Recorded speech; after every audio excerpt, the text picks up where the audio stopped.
Aras mikro. Pemberdayaan dilakukan terhadap klien secara individu melalui bimbingan, konseling stres manajemen, dan kritis intervensi. Aras mezo. Pemberdayaan dilakukan terhadap sekelompok klien. Pemberdayaan dilakukan dengan menggunakan kelompok sebagai media intervensi. Pendidikan dan pelatihan dinamika kelompok biasanya digunakan sebagai strategis dalam meningkatkan kesadaran, pengetahuan, keterampilan, dan sikap-sikap klien agar memiliki kemampuan memecahkan permasalahan yang dihadapinya. Aras makro. Pendekatan ini disebut juga sebagai strategi sistem besar karena sasaran perubahan diarahkan pada sistem lingkungan yang lebih luas. Perumusan kebijakan, perencanaan sosial, kampanye dan aksi sosial, lobbying, pengorganisasian masyarakat, dan manajemen konflik adalah beberapa strategi dalam pendekatan ini.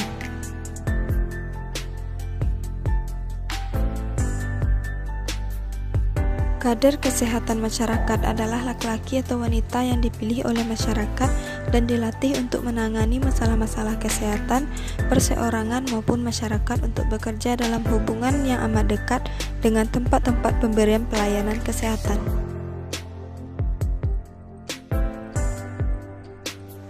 Adapun kompetensi yang harus dimiliki kader antara lain bekerja sama dengan masyarakat dalam pengamatan masalah kesehatan di desa, menggerakkan masyarakat untuk menerapkan perilaku hidup bersih dan sehat atau PHBS, meningkatkan kesehatan ibu dan anak atau KIA, mengupayakan penyehatan lingkungan,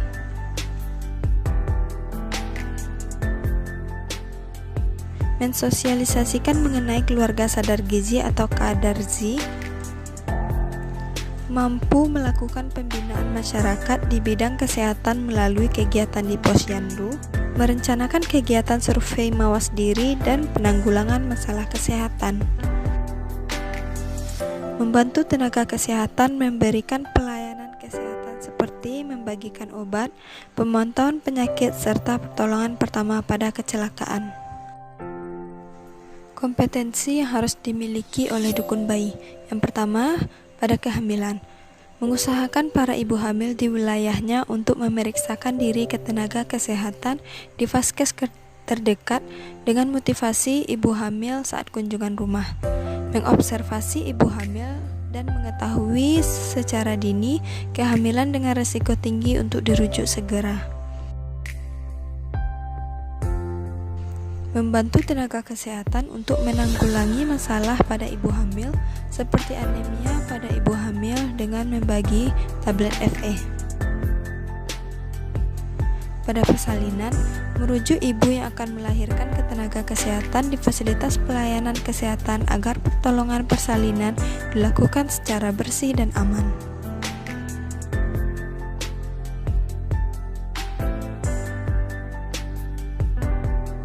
Pada masa nifas dan bayi baru lahir, melakukan perawatan tali pusat dengan baik dan benar serta mengajarkannya kepada keluarga bayi. Membersihkan tubuh bayi dan menjaga agar tubuhnya tetap hangat. Mengenali tanda bahaya nifas. Membantu ibu melakukan perawatan payudara dan cara menyusui.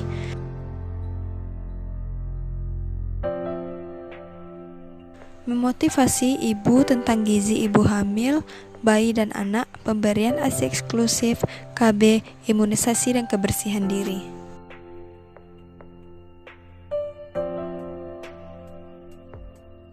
Dalam hal lainnya, membantu tenaga kesehatan melakukan pendataan dan melaporkan setiap persalinan dan kematian ibu dan bayi yang ditemukan.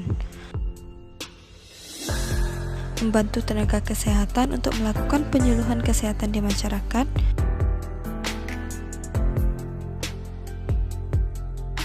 penyusunan materi pelatihan dan pemberdayaan kader dan dukun.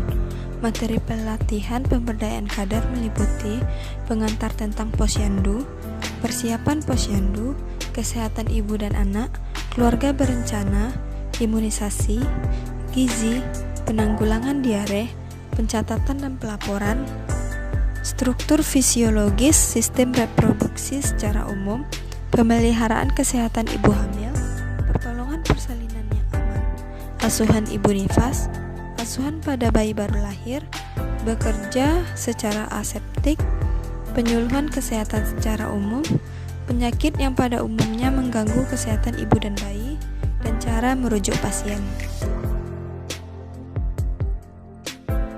Tim pelatihan kader dan dukun melibatkan dari beberapa sektor. Yang pertama, camat otomatis bertanggung jawab terhadap pelatihan ini, namun secara teknis oleh kepala puskesmas. Yang kedua, pelaksana harian pelatihan. Ini adalah staf puskesmas yang mampu melaksanakan.